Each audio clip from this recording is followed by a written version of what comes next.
Start recording. That's going good. Good. And Jacob, are you more comfortable on the phone, or do you want to try to do a picture of your face up here? I mean, I'm fine with whatever would help you guys out most. I mean, get his phone off there. Yeah, I mean, I think we need your mug up there, my man. They're not here to see us. okay, so how are we gonna do this? Like, are we gonna FaceTime audio, or how does that all work? Yeah, can you like if you look at your screen, there should be a camera button. Oh, the one that says video? Yeah, hit that and your face should pop up. You got me? Yeah, nice. Yeah! No, sorry. That's funny. I know that's an ugly photo, I know. That's alright, so we got you there, and we're gonna put you like that. Oh yeah, Sorry this for all the is delays, too. man, don't apologize to me, man. You have any idea how amazing this is for me, man? This is awesome. I'll send you guys an email after this. I'm not trying to take too much of your time today about how we have It's okay, Jacob's free for the next month. He has nothing going on, right, Jake? yeah, really. Yeah. Yeah, I'm nothing going on until I have to go pick up the missus from work at 5:30, and then we gotta hit the road to LA. Yeah, nice, nice. All right, so we're going to get going into this right quick. And first I want to thank a couple of my sponsors. By a couple, I have one, and his name is Austin Keith Lockhart. It's KeithAustin423 at Gmail, and he'll take care of all your graphic design needs. He does Wesley Lowe's and Ogle's logos. It doesn't have to be bowling. He can do anything.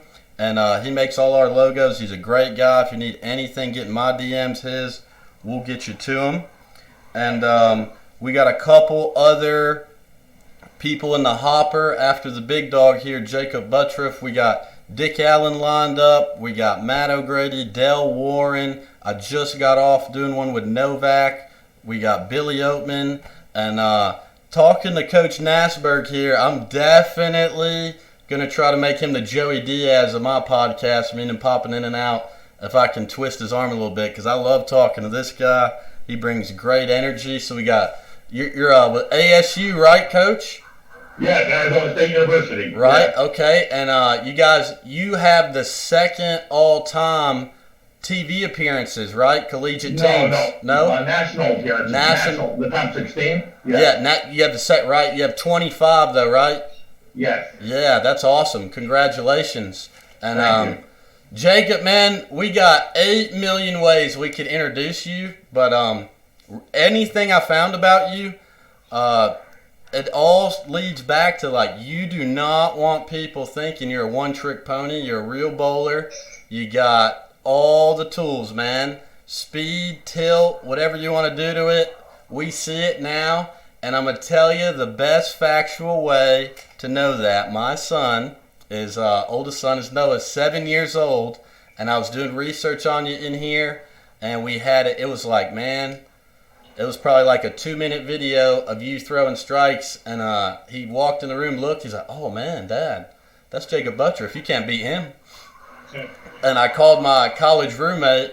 And I told him who I was having on the show, and he's like, "Oh, dude, he's got to be great. I know his name. I never bowl." So, man, you're a household name down here in Tupelo, Mississippi, man. How's that feel?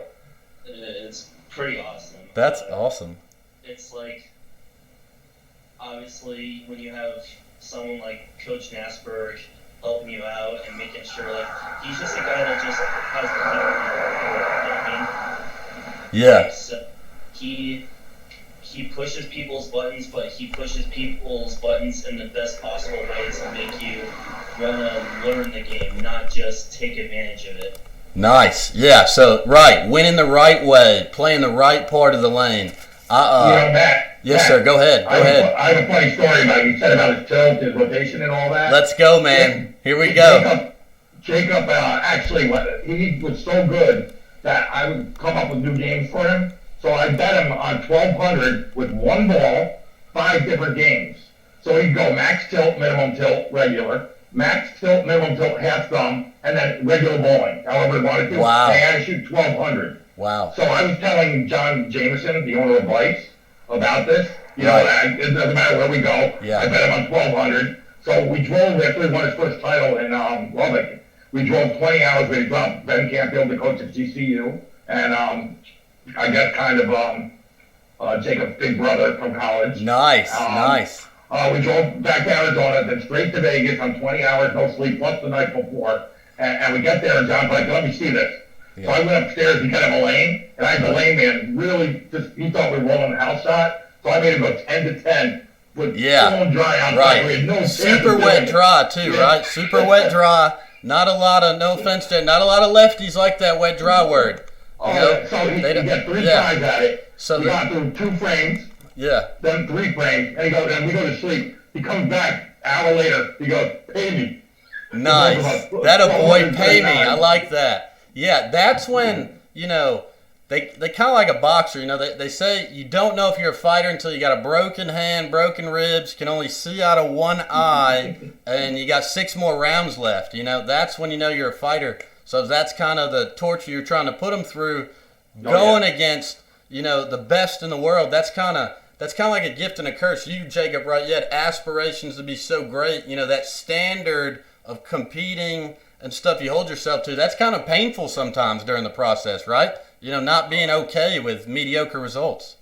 Absolutely. Right. And for most people that know me, I don't like mediocre results. I literally give it my heart for every single shot that I throw. Right. And that's awesome. I'm gonna keep bowling until I feel most confident in what I was there to accomplish. That's great. That's awesome that you say that because, you know, that's kind of like you practice till you can't do it wrong, you know, not necessarily till you can do it right. And, you know, that's awesome that you guys found that because, you know, I just think it's underrated how you two linked up. You know, you have so many untraditional variables to your game that people could have changed along the way. Coach, what did you see, and why'd you give this kid a scholarship? Well, no, he had enough money of his own. We don't give scholarships. Okay, well, excuse. That's not. I apologize for misquoting you there, but yeah, that's okay. But here's what happened. I saw him in Vegas at the Junior Gold, the one that Marshall Kent won, and I'm talking to Mike Algan, Jr., and we're like, this is really good. And he was horrible for anyone that just saw what they're looking at him. I'm like, but I saw a kid that threw the ball dead straight with that rev rate. So then I didn't see him again for about 5 more years. I saw him at the JBT Desert Open, and he's playing straight up the one board. And the way I judge a bowler is if you have 0 head belly, you can always stay within your zone of just normally a pattern, 3 boards of 1, 3, you know, up and down. Right. So you can keep it on line. So I saw him playing straight up the one board, and I'm like, this kid is going to be great. Yeah. And at that point, I go, did you win 20 titles yet this year? He goes, the season hasn't even started yet. Right. His all-time record was like 16. Yeah. And he was winning over 20 titles with JBTs. That's awesome. He's the only person I ever recruited. I just knew that he's going to be special. That's great. That's awesome, man. And, you know, seeing where he finished, that's awesome, Coach. That's something you guys got at ASU. I mean, you know, Jacob, did you have anybody, you know, pass on you? Like, did you feel like anyone, like, didn't give you a fair look coming up? Oh, 100%. Jordan is the first person, I think, and probably the only person at my time, my beginning of my prime, that had any faith in me. Right. That's awesome, man. So what do you guys do, okay, to combat, you know, on a house shot, you got that, if you're a microorganism sitting on the foul line looking down, you know, oil's a liquid, it's just a thicker viscosity, but it's a liquid going on a flat surface, and those house shots, they pile it up, you know, the first 3-4 feet and buff it out like that right there. But on these flatter patterns, that volume in the front stays the whole thing, and they got those nasty extra 2-2s they love putting on you lefties. And man, it seems like you got some voodoo that does not slow you down. How do you guys see that on those flatter patterns? Well, Jordan knows that I love Nick Hoagland patterns because Nick Hoagland patterns, typically he loads up the fronts a lot more. He puts in a speed bump at about 30 feet. Right, that's exactly what I'm talking. Right. And the thing is that with all these patterns with those speed bumps, you got to find a way to make your ball hook past the speed bump. So the best way, in my opinion, to do it, hit your ball with more surface. Okay, I like that. That's awesome. That's a really, really good strategy. And is that why you use the urethane ball so much, because of that low grit on the cover? Is that what brings that? Or are you trying to eliminate some variables there? I think urethane is the reason why I'm so good with urethane is one is because it's most controllable for my game because of what we are basically bowling on out there. Right. And it allows me to keeps me in my comfort zone. I love that. That's awesome. And the first time I actually had a big trick with it was with Coach at our sectionals to get to nationals. Nice. So it was all in, season on the line. We fell in love with urethane. Yeah. What's that like? You know. No, with surface. With the surface. 180 this ball. You can't just say 180 and just I do that. Go ahead, buddy. You got the floor now. 180. I 180 the ball because he balled so bad that first block. And then I'm like, come on, we know it to be over here. He's like, I can't get the ball to shake. I'm like, well, this will make it shake. Yeah, really. That's took awesome. the balls away. Yeah. And I told him you can only use that. Yeah. 180. Now, were you just like 180, nothing's working, we're going 180? Or was there calculated process to get there? I was going to force him to hold. I mean, instead of worrying about what was out there, he was going to go done. So you want the horse to run, basically. You want him to get out there and just freewheel, fire, go get it, be aggressive. So the surface lets him do that, right? That gives him more grip so he can be more aggressive and control the back part of the lane, right? Yeah, well, he only worries about the front part of the lane. Jacob looks at the foul line. Right. So his ball, his moves, he can't make 2-on-1s and stuff like that. Right. Because he's no more than 3 boards away at any point from where he's looking and standing. Right. Or he'll stand on the 15, look at 15, or if he's really hooking it, he might stand 18, look at 15. That's awesome. Because he's next to his ankle at all times. So as long as that ball tilts, it's going to back end for him. So you're looking at the tilt, not necessarily the ball speed and the rev rate. So if he's got tilt, his ball corners, no matter what. Right. Well, exactly. And that's awesome. When he won his first title in Lubbock, he was in dead last after 2 games. And that leads me to the conversation, Jacob, I just had with Brandon Novak, and I cannot wait to hear your answer, okay? I love watching professional fighting, okay? And Mike Tyson used to say all the time, everybody has a game plan until I punch him in the mouth. Now, if you watch someone with similar style to yourself and Mr. Novak, non-traditional, and you watch him throw one ball, and then you look down there and you hear a loud noise and you're like, oh boy, was that them? That's not good, because they're the only person who can throw it that way. And it's like everybody has a game plan until you guys throw a double, and it's like you guys can go unconscious and throw 30 in a row. Is there any insight you can give us into those modes you get into? I think it's just a matter of finding what I need to see, and it just clicks. You know what I mean? Yeah, it's that first double. I feel like you just feel it, right? Yeah. Hey, Matt. Yes, Matt, sir. We have a drill that for Jacob and any one of my top students. Howard invented this drill 20 years ago. We do not leave a practice until after we're done practicing. You have to shoot 250 to get out of there. Wow. So therefore, you finish one at the end of the time. But with the phone, once the 250's out, you restart a game. You don't pull a whole game. Right. But you keep on going so you put yourself in the zone at the end of every practice. Wow. So by being there, Jacob, for him, we got to change that. We got to make it back-to-back to 50 plus. Wow. So that way, don't stay in the zone for so long. So you broke the game, basically. That's awesome. That's awesome. Yeah, so, man, so let's talk about so coming out of college, you guys did a unique thing where you actually went on the road with Jacob, correct? Yep. Yes, I did. Yeah, I did. So whose idea was that? Was that Coach Nassberg's? Was that yours? How'd that go? It was like a mutual agreement. Nice, man. That's like Tiger Woods and his dad, like, I'm not giving up the reins on Tiger until I know he's in good hands type deal, right?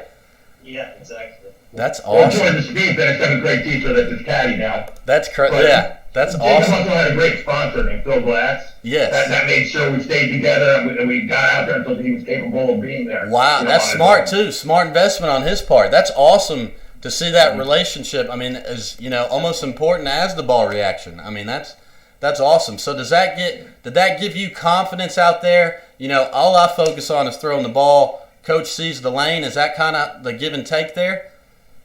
It definitely does. It gives me the confidence because not only did he help me with my game, but he basically pushed me to go out there and see what I'm capable of. You know what I mean?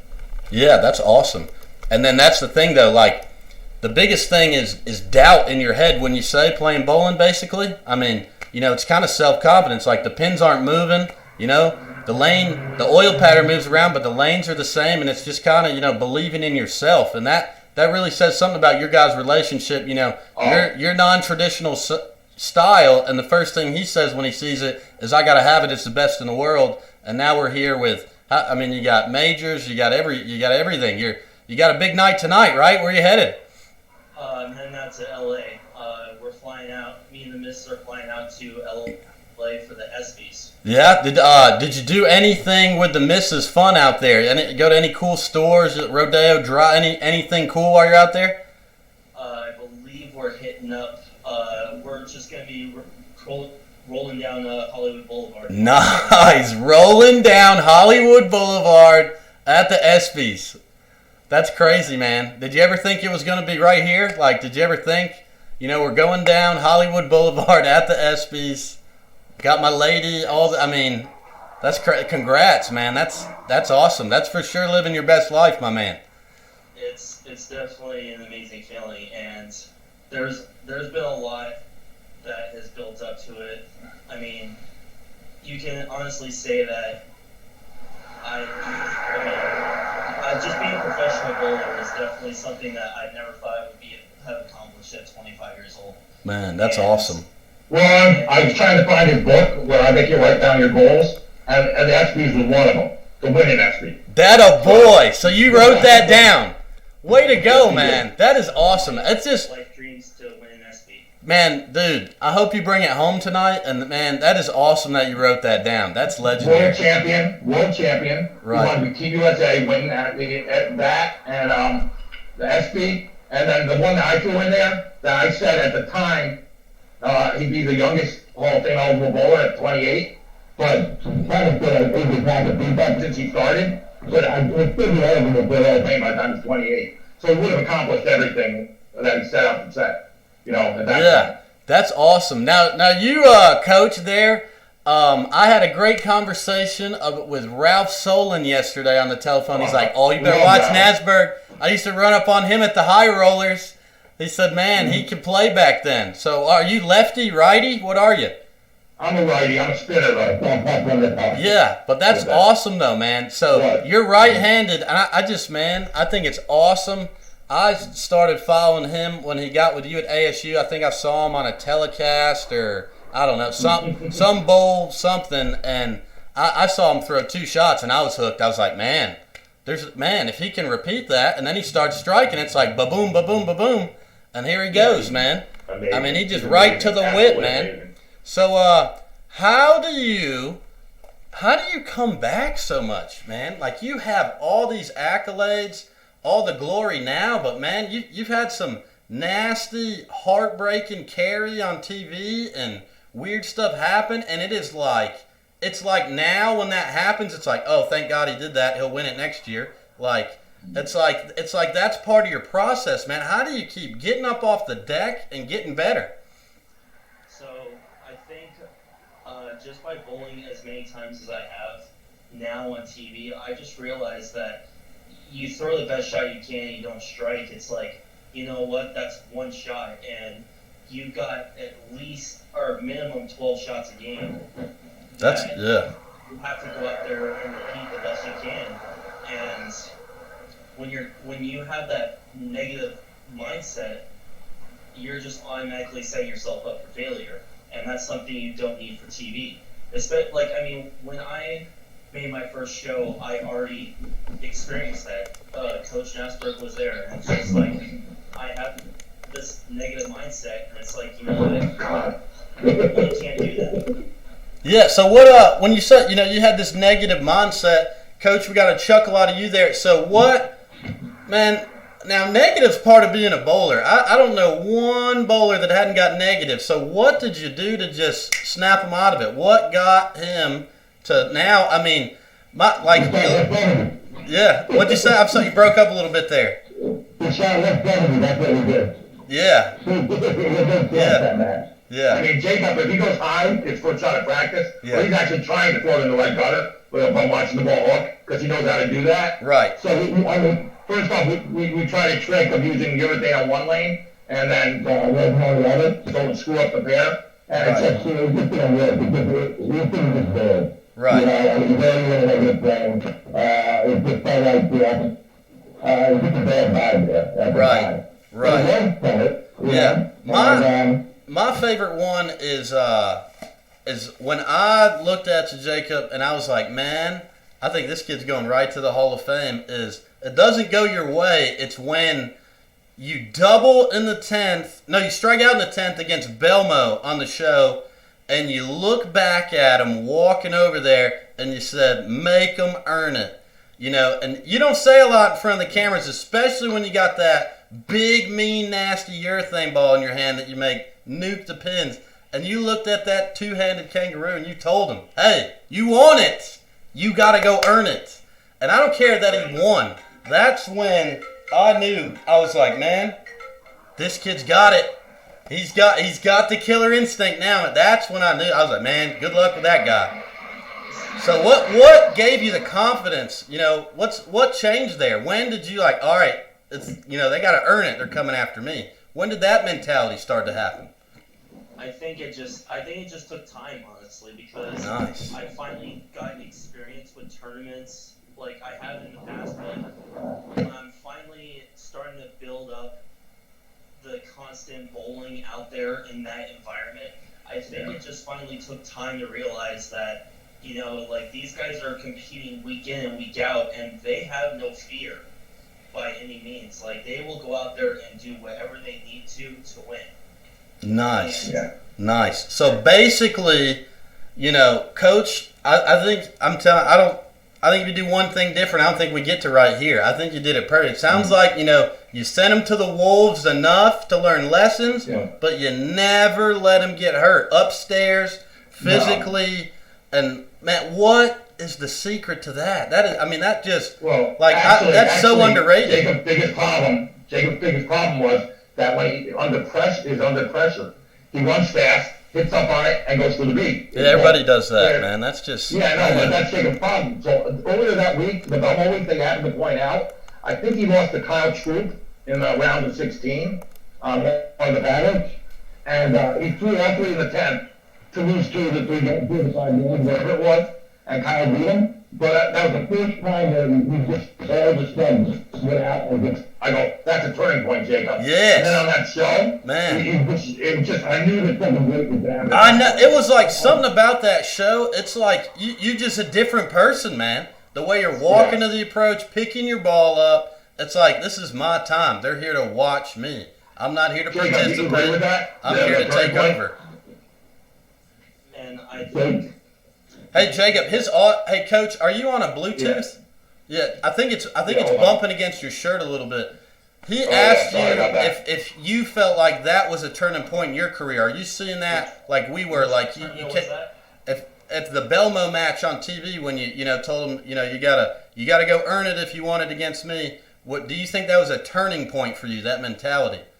I think that show in general was a turning point in my career because it was the very first show I made, or it was the second show in my career, which I say the first show is the first show, but it was the first show in my career where I wasn't a top seed. And wow, that's a great point. That's a great point. Lubbock once, Jacob. Lubbock, you came in third. What's that? He said Lubbock, you came in third one other time, but he said you're right. And that I never thought about that either. Legit TV. Like, I mean, Lubbock and Extra Fame, those Extra Frames, like, I consider those TVs but I'm talking about like actually on TV. Okay, all right, yeah, I get what you're saying. Big stage, Super Bowl, like playoff game mentality as opposed to regular season type deal. Right. So right. When I was on that show, I was talking to a couple of the ball reps. We were just on the practice fair joking around, and they said that it's like the first time Jacob's not a top seed on a TV show, and so I think it's just because I realized that on this opening match, basically I kick off everything. Like I start the show, and I feel like once you get that first win on the TV show, it just gets you in that mindset to where if you win one, you want to win them all. That's awesome. So, and I just really hope that the young bowlers out there look at you too. Like, you don't have to throw it like Chris Barnes. You don't have to have 8 million reps. You just have to have what you do and execute that better than anybody else. And the other thing we got to talk about too is what is wrong with all these bowlers on a health kick coming at you about the Mountain Dews and the fitness. Since when does physical fitness have anything to do with bowling, my man? Are you in bowling shape or not? That's all I care about. Right. Are you in bowling shape or not? Because I know some track stars that they don't want no smoke on the lanes. So what are you thinking, my man? How do you feel about fitness and bowling? I think it's a matter of making sure you feel comfortable about yourself to where you can still compete on the lanes. Like, I went through a little bit of a period of time where if you drink soda, it's like a little caffeine, it's like a little caffeine buzz. But I've also learned to just kind of like watch what I'm eating a little bit too, because I don't want to push myself to that limit where I can't compete the way I am right now. Because I've seen it a fair share of times. It's like where some people get a little bit bigger. I mean, I don't know. I could be crazy, but at the same time, it's like you don't want to mess up your mojo by finding out that one thing that could mess it up. Exactly. Like, you want to be mentally happy too, mentally fit also. I think there's not a bowler on tour after this conversation that has a better mental game, especially a support system and everything than you out there. And I think that fitness can overcome any physical anything. And that's amazing to see, and that's awesome to hear, my man. And I really think Mountain Dew owes you some money. As much as they talk about Mountain Dew and Jakob Butturff and where that's, I mean, they got to get on board there. I mean, they got to get on the Butturff wagon. Flow Bowling definitely put out a big advertisement for shout out to Flow Bowling, man. They threw a lot of money at bowling, and they're out there, right? Do you like that relationship? How do you feel about the new coverage and stuff? Flow Bowling and Fox definitely. I think the deal that we set up with Fox for these upcoming years is definitely. I think it's a changer because the first couple of years I was out here on tour, it's like nobody obviously knew who any bowler was outside. Anytime you stepped outside of the bowling alley, I made a 4 TV show this year, technically 5 with the playoffs, and I couldn't tell you honestly how many times I've actually gotten recognized outside of the bowling alley this last month. Man, I'm telling you, you got the buzz down here in Tupelo, Mississippi. We only got 30,000 people. My kids love you. My old college roommates love you. My mom's boyfriend, he watches you on the show all the time, man. You're not a one-trick pony, man. I'm telling you. And you got it, dude. You got the it factor now. You just got to stay healthy, man. Keep doing your stuff. You got it, man. Hey, Matt. Yes, Matt, sir. What's scary is I still have 5 things to add to his game whenever it sticks to walk. 5 things? Is that top secret? There's no reason to it right now. It's going great. That's crazy. So you're always looking downfield. You're an innovator, too. Nice. So what? He's easy right now. Right. That's awesome. Around him. Man. But if something hits the wall, I'm behind him all the way, prepared for what's coming next. That's great that you have that. Man, that's awesome. So, what's next, Jakob? I mean, you got any more goals? I think we're out of room on this list you made. I think the biggest goal to finish off this year, it's going to be a difficult task, but you know what? Player of the Year, I think, is yes, sir. And you got the buzz. You got the buzz right now. I'm telling you, the buzz and the momentum. I'm telling you, man, that's awesome. That's great. So when you're not throwing the urethane, because you can strike, there's videos out there of you shooting 8 million with other balls. So when you're not in the confines of the tour, which, by the way, folks, Jakob doesn't oil the lanes. He just bowls on the conditions that are out there. Right. So when you're not in the PBA box and you're out there in the world, what do you like to do with something besides the urethane? So, like, the one thing I've actually been learning the last year is that I can't throw, like, the lower end stuff because it's just still a little too quick down lane, so it kind of gives me that little inconsistent reaction. So I take, like, the bigger bowling balls, like this, I just bowled a regional not that long ago up in Washington, and I tried throwing urethane the first 5 games of the tournament. In qualifying, I was only 30 over, and I was still 30 out of the number after 5 games, and I was like, I got nothing to lose. I might as well at least try something. Took a statement solid I hit in practice with at about 1,000 grit, and I went 240, 240, 240, and I jumped nice. by like a landslide. Way to go. That's awesome. So Hey, this, Matt, yes, sir. Want to play a power trick with him? Yeah, Ask sure. him the numbers on any ball. Ask him the numbers on any ball. Yeah, any ball. Does it matter the brand? Any ball. Just that night. Oh, Okay, Ebonite. yeah. All right. What is it? The Infinity Solid? You mean the statement solid? Yeah, do that one. The Statement Solid. That's fine. It's 247 RG and the differential is 054. So what you were saying is that the other ball, the RG was too high, right? Too much in the back. So you went to the lower RG to control, where your ball's picking up. So the reason why I like going to those bigger balls is because it still gives me that early urethane shape, but it doesn't pick up as fast as urethane, so it's not burning up as much energy. Right, yeah. That's like right now, that's where I'm struggling. I'm making cuts, and in the finals, I don't got the right RG algorithm going there. It's just not working out.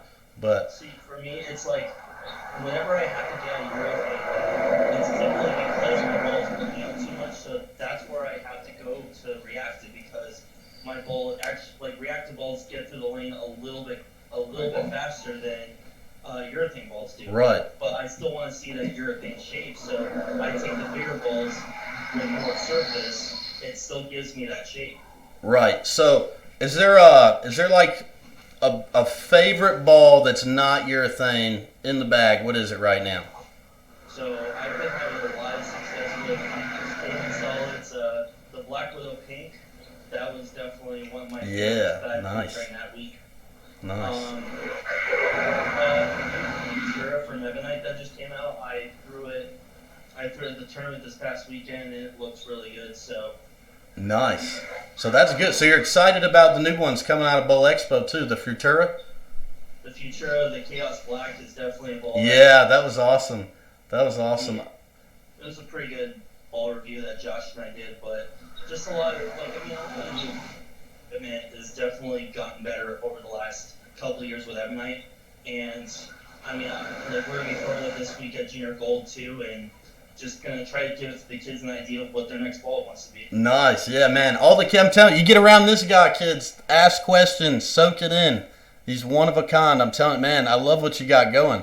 I really do, and I appreciate your time and all that. Is there anything else you guys want to get out to the public or anything? Want to do shout out to the sponsors, right? You got Columbia, and then you got Vice, right?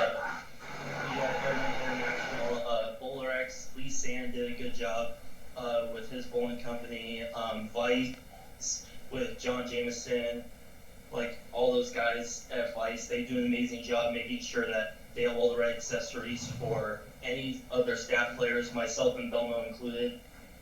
And if it's one thing, guys, you got to look at, Jacob really knows relationships. People standing behind their product, standing by him in his game, that's what's gotten him here. His faith in himself and knowing what's behind him's got his back. So he wouldn't pick products that aren't going to have his back and get him there. This is how he's making a living, folks. So, that's a choice from him to earn money. So you need to really think about that, do your research, and look at how much time and effort he put in off the lanes in relationships, hard work, student of the game. He can spit the numbers out to you. Take notes, people. This is you're doing it right, Jacob. Man, this is awesome. I really appreciate it. So, a lot of help goes to my mom, Coach Nassberg, Phil Glass. They kind of got it started. Yeah, that's awesome. A Well, Howard helped you too in the beginning. Yeah. He was there for you the whole time.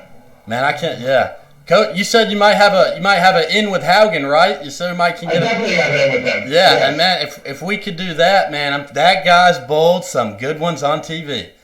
And we have some great stories too. Yeah. I'll hold that up for us. Yeah, man, that'd be awesome. And Jacob, Coach, I appreciate your time and everything. I'd love to do it again with you guys if you want to. And man, the ESPYs, soak it in, my boy, soak it in. This is awesome, man. Guys, Player of the Year, get the buzz out there. He wants it. He's putting in the work. So, Yes, man, we appreciate it, and thank you guys so much for your time. Good luck the rest of the way. And if we can do anything for you guys, let us know here.